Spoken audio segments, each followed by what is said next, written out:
So the starting point for discussing the evolution of the British democracy is feudalism, again, which was brought by France, by the Normans in 1066. This is the beginning of this class system. It was a system that had been used in France from the time they first settled there in about 900. It's a hierarchical system where here you've got at the very top, you've got the king. The king owns all the land and decides to whom to lease it. The king leases it to the barons. He gives it to those barons, those who swear allegiance to him. These are the wealthy, powerful barons who swear allegiance to him. The barons then reside on their manors, that land which they leased from the king, and they are the, quote, lords of their manor. And they're in charge on these manors, in charge to a very significant degree, lots of autonomy. They even had their own system of justice. They minted their own money. They could set their own taxes in these territories. In return, they had an obligation. And the feudal system is set on the premise of obligation. And their obligation was that they provided the king with rent, and they provided the king with knights for military service, as well as lodging and food for the king and his court, or the queen and her court, whenever they came to town. So the barons were doing pretty well. They were pretty rich. The knights, the next ones down on the totem pole, were forced by the barons to serve the king and protect the manor.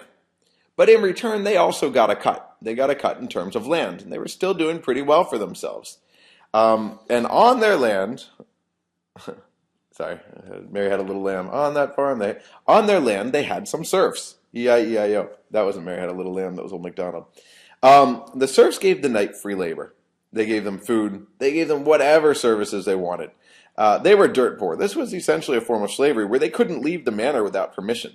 But they did get a cut, a very small cut in terms of land, a very tentative cut, since whatever they grew could be taken at will. So this was their cut. Feudalism was really no fun at the bottom.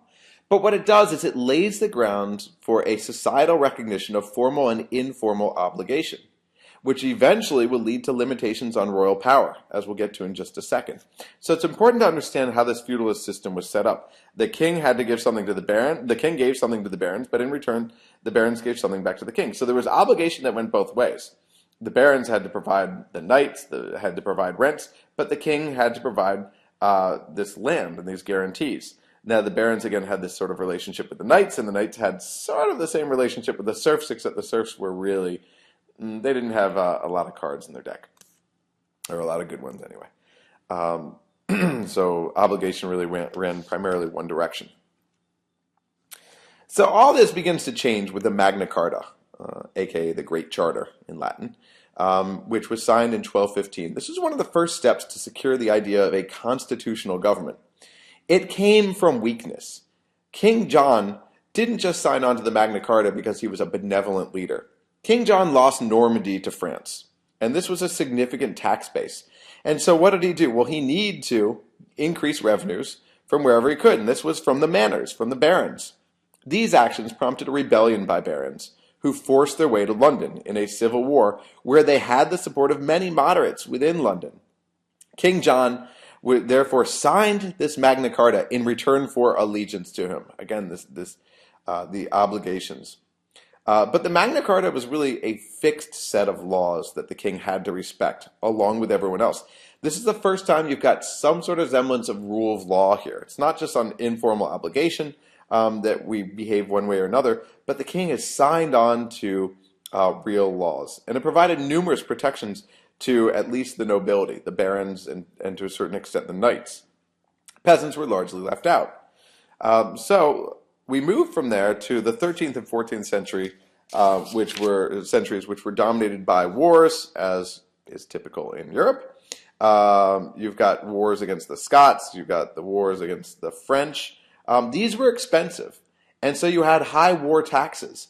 And these high war taxes eventually spurred a 1381 uprising, where 100,000 peasants marched on London to protest the payment of these high war taxes. Because remember, the feudal system meant the king demands from the barons, the baron demands from the knights demand from the peasants.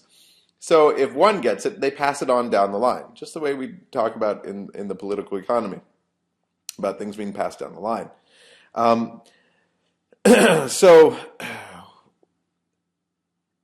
So at this point, the peasants march on London to protest the payment of these high war taxes, as well as efforts by the nobility to reduce English peasants, basically to serfdom, so that they have no rights at all. And so what does the king do? Well, this is very typical. The king makes some promises. He sends them home, and then he breaks these promises.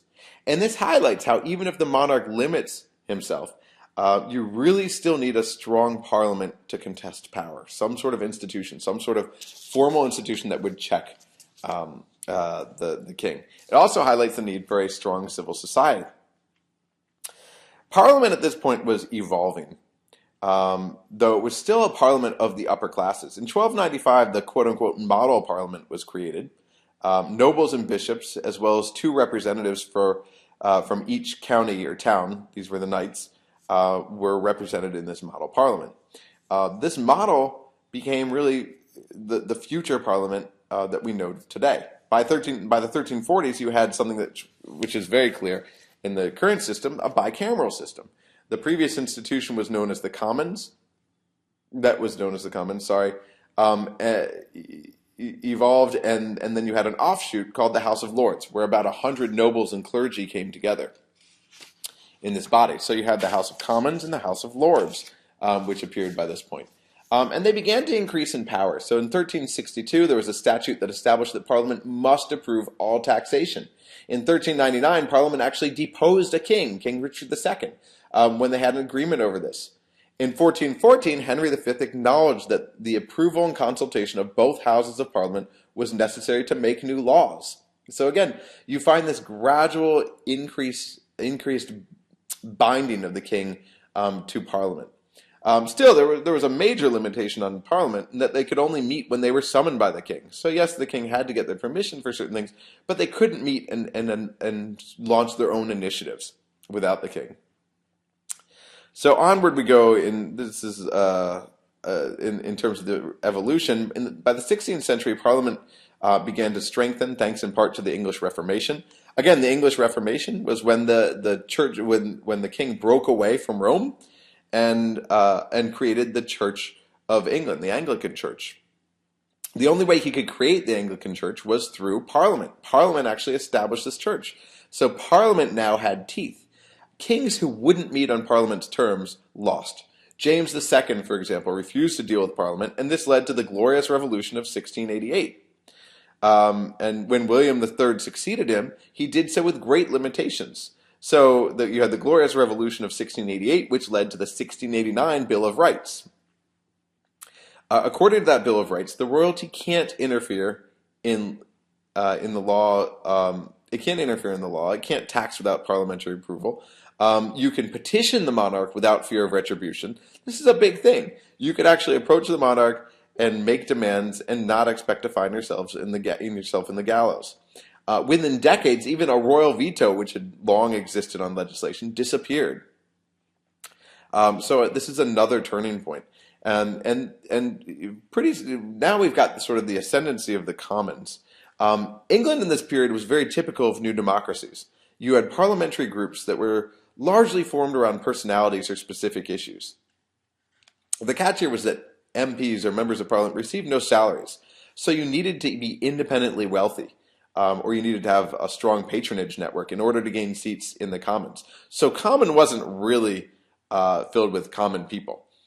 This meant that Parliament represented really only the propertied upper classes.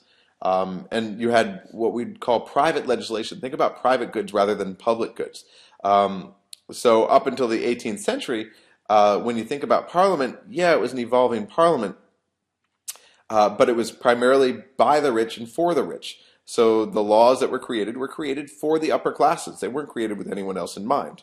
Parliament would change radically after 1800, and we'll talk about that in just a second. But the reason for that is major societal change. So when we talk about the UK, we're talking about the first industrial state. Actually, let me take this on a new slide because I don't want to go over too long.